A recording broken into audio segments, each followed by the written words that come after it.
very excited to be joined by Peter Gigengack today from the Department of Premier and Cabinet in WA, the Director of Cybersecurity. Thank you, Peter. Thank you to have me on board here, Beck.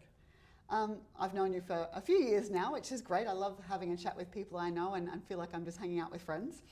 But we'll jump in. So in the past, you've compared vulnerability management to trying to steer a ship through an iceberg. I think there'll be a lot of people in the industry that can identify with that. What is it about the metaphor that rings so true for cybersecurity world today? I guess our largest challenge is trying to, solve vulnerability management and deal with the threats against our environments.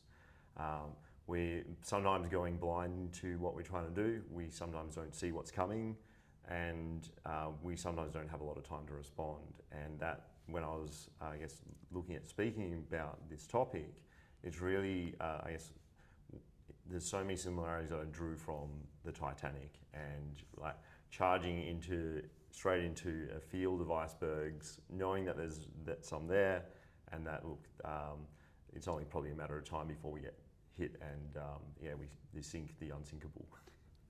I'll try to stay focused on the actual Titanic and not Kate Winslet and Leonardo DiCaprio. I can go on many tangents there. Of course. So, most organisations think they're doing vulnerability management because they patch regularly. I'm all covered. That's all that vulnerability management is, right? So what are we missing below the surface? There is so much. Or where do we start with what we're missing below the surface?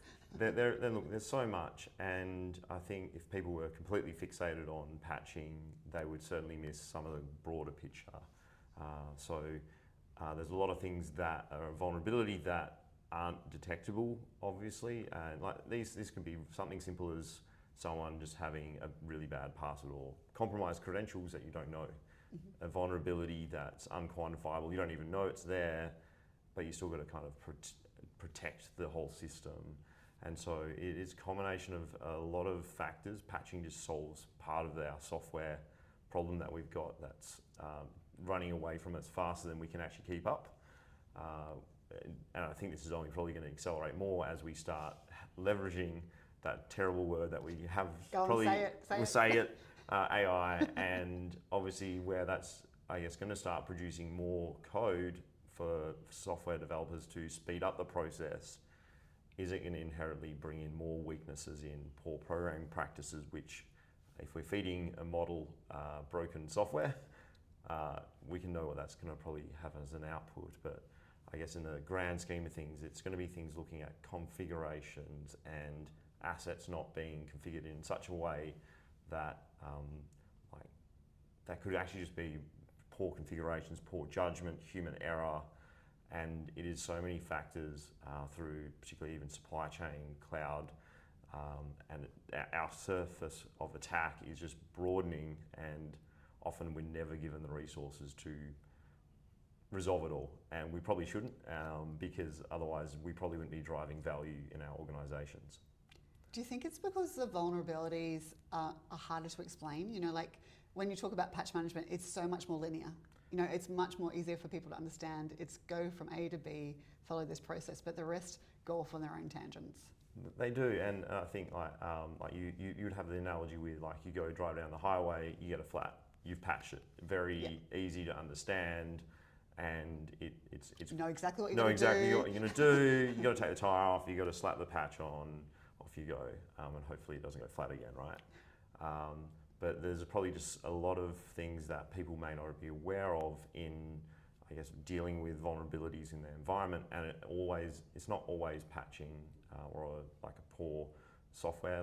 There's obviously a lot of exceptions to that. There's a lot of, common vulnerabilities that, particularly on edge equipment, that are very susceptible. So a lot of the firewall vendors or things that sit on the edge of people's networks are often security researchers delight, because they get to go through and go, well, how can I find a gap in that? And it only takes one to sometimes break into the system where then you can do something else. And so with our, very complex network of interconnected machines, obviously complexity is probably one of those killers.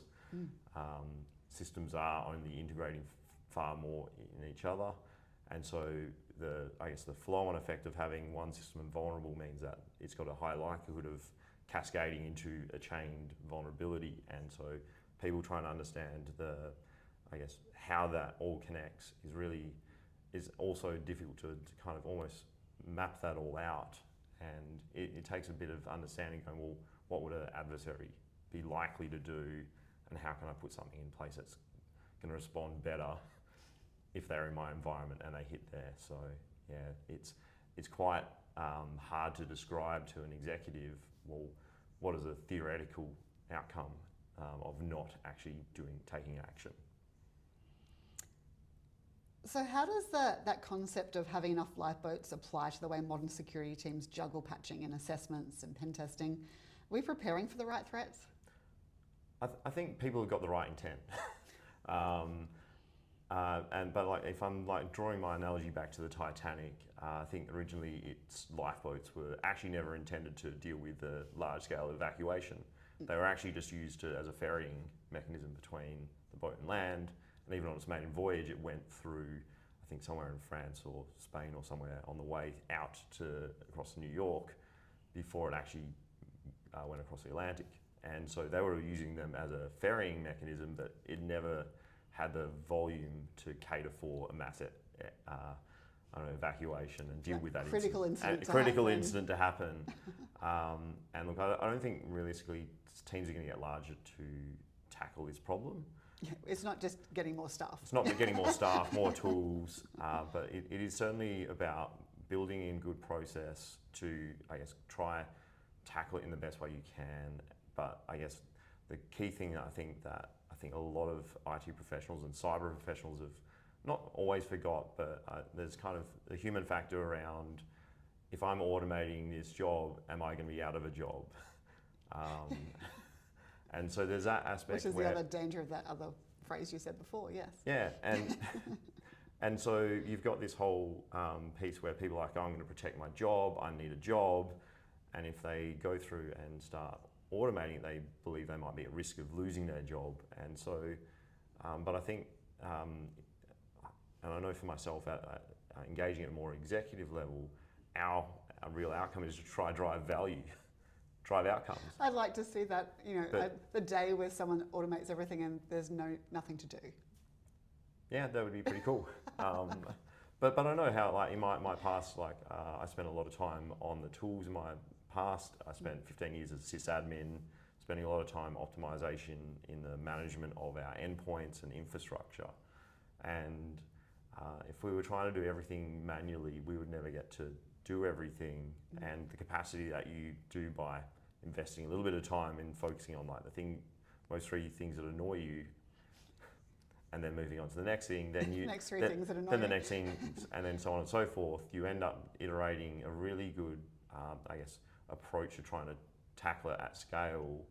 And in a small environment, it might be manageable to go run around one at a time, but you've got organisations that have got sometimes hundreds of thousands of assets and users. Our teams don't scale to that. No, so it's progress over perfection. Yeah, progress over perfection, iterate small, but it does take a bit of time to work with an organisation to get them comfortable with and trust the system is not going to, bring down the business if we accidentally roll a patch or make a change that's going to remediate something.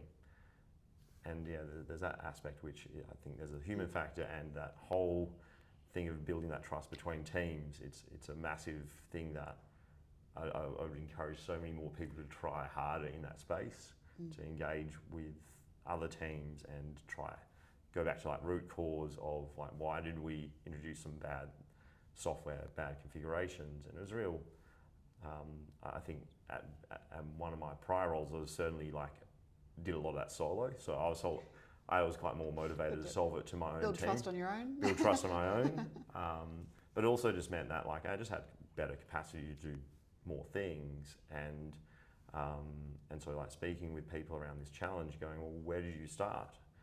And so I'm like, well, we start here on patching and try to eliminate as much as the stuff that is normal. And then we can actually probably maybe spend some time on some other things that are going to reduce our surface area, because that's only expanding. And so it's an iterative process, but you have to start somewhere. So do you think the way that most organisations use CVSS scores is broken? Or is it more about how they're, interpreting and acting on the scores? Both. Yeah, so look, CVSS has been around for a very long time. The one thing it doesn't really do really well is contextualize where that device is, and it's in each of the cases it keeps each of those vulnerabilities in isolation. So one by its own may actually not be able to be exploited, or it may be able to, but it doesn't really do anything. And then the flip side is that sometimes you will see something where you actually have two low-level vulnerabilities, or not even listed as a vulnerability, it might be a configuration weakness, and that enables you to kind of, mesh them together to then, achieve victory and wreck an environment. So if we purely do it on CVSS, it doesn't really achieve the outcome of trying to, it's probably not a bad start if that was the only thing you had and had access to. But if you only use that, you would still probably not be able to keep up with some of the stuff that can be low-level vulnerabilities joined together in a very common methodology to basically compromise an environment and go on to victory, which is obviously what adversaries do look for, not just the easy, more vulnerable things, but low-hanging fruit, and just go for that. Yeah. So I know also, when I look at the trend data of bulletins, we issue all this vulnerability data, the volume has changed so dramatically. It's ludicrous. In a little while ago, I would have said that you could patch everything. Like, how do you now choose? If you were to patch everything that you're told about, you'd go insane, right? Either go insane, or you'll be working 70-hour days, which obviously not achievable. We won't go into that logic. We won't go into that logic, but I think if we look at the last year, we've had something like almost just under 40% increase in just the CVEs added to the National Vulnerability Database, which obviously that's also a thing that is even at risk of having that at scale and continued on through, the change in, regime, I heard someone say, around the funding model of that has really flow-on effects down to how everyone understands how to interpret what a vulnerability is in the first place. And you could spend as much time as you want, and you'd probably never solve the problem. So if you were trying to tackle this, obviously you got to risk does come a lot in that prioritization. But I think if you ignore, threat intelligence and understanding what is actually actively being exploited in the wild, leveraging, advisories, or in the case where most of our Five Eyes countries publish really great information around active exploitations in the wild. The Caesar Keffer list isn't one example, but there's obviously numerous sources of those kind of pieces. But we obviously see that time to remediate, that window is getting shorter and shorter from the time it gets published to a proof of concept and then wild exploitation. And obviously for those that are being exploited in the wild, there's a high probability that was actually exploited out for a very long time prior to that no one even knew about, which is where the challenge around using a database that is on known vulnerabilities doesn't handle any of the unknown. Yeah. So it is kind of continual whack-a-mole in terms of It's the worst game of whack-a-mole ever. It's the worst game. It's the one that never ends. But I think sometimes what that kind of can motivate some teams is going, well, how can I approach this differently? And so spending time trying to look at, well, where are my pain points on this? What am I missing to try and help me, progress this? And some of it is process, some of it's technology, some of it's people, and it's a combination of all those things that might be in a landscape that you're not able to change things. Obviously, also being within a university space, that has a completely different set of requirements. And so you've got organisations that all have varying, thresholds and expectations of what can and can't be done to manage an environment, to, build in as much security as you can, while still allowing the business to actually continue functioning. So it is a real trade-off, and It's it's a a real jigsaw challenge. puzzle, isn't it? It's a jigsaw puzzle that, yeah, almost like one of those jigsaw puzzles that's like all the white pieces with no pictures, and then you got to figure out how it all pieces together. And but it's like one of those like million-piece jigsaws that you may not be able to ever figure out where it all gets together. So you've worked in vulnerability management for a long time. You've learnt a lot of things along the years. What about someone starting out, and what are some key lessons that you could share that'll sort of give them some insights and get them escalating that journey? So, and I started probably about 15 years ago in a system administrator role, working in education, but also worked in government sector as well. And so the requirements in each of those are very different.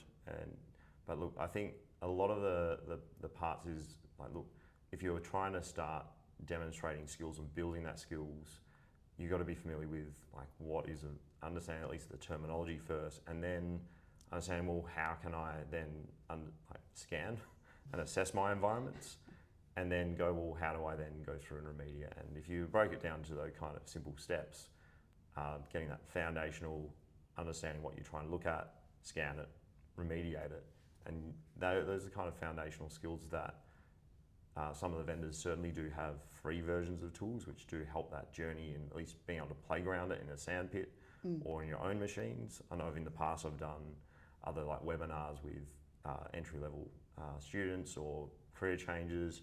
Like, well, a couple of things that don't go away in the space of cyber is people. So all of our identity challenges that we have to look after, and then vulnerabilities, because, well, that whole landscape just we keep adding new software, building new tools, need new functionality, implementing AI.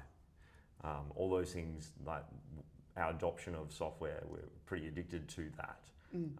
Even so much so people are just like, oh, we'll go build an app. I'm like, okay, sure.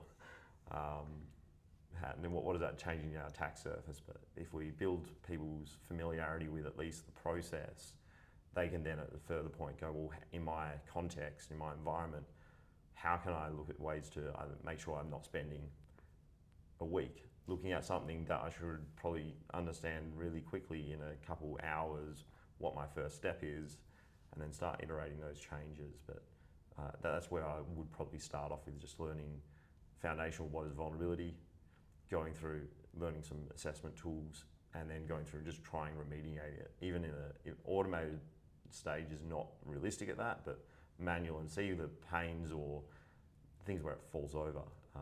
I think through my journey, I probably had a few times where a patch didn't work or I brought down a system. That happens. And look, I think sometimes you've got to be really smart with, if you're doing that in an organisation as your first time, I guess limiting your surface area. You've got to contain it. You've got to contain it. Obviously having like someone like a mentor or someone that's a bit more senior that's learned the hard way a few times. But like, I know a lot of my lessons that I learned over my time, that they're invaluable lessons that, school of hard knocks. Yeah.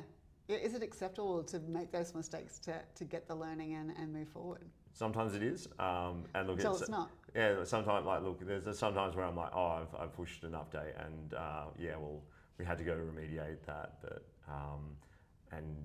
but those events are probably less frequent these days. I think in some ways there are some better checks and balances. There was certainly a time when our Patch Tuesday cycle came in 30 different patches, and you didn't know which of the 30 broke it. And you might have to go one by one. And so at least some of the ways that people are helping the process, software developers and larger vendors with software, are actually probably getting people that even though it may be one big patch that has a lot of things in it, that actually simplifies the understanding. Like if it just, the whole thing breaks, that's okay, we'll roll it back.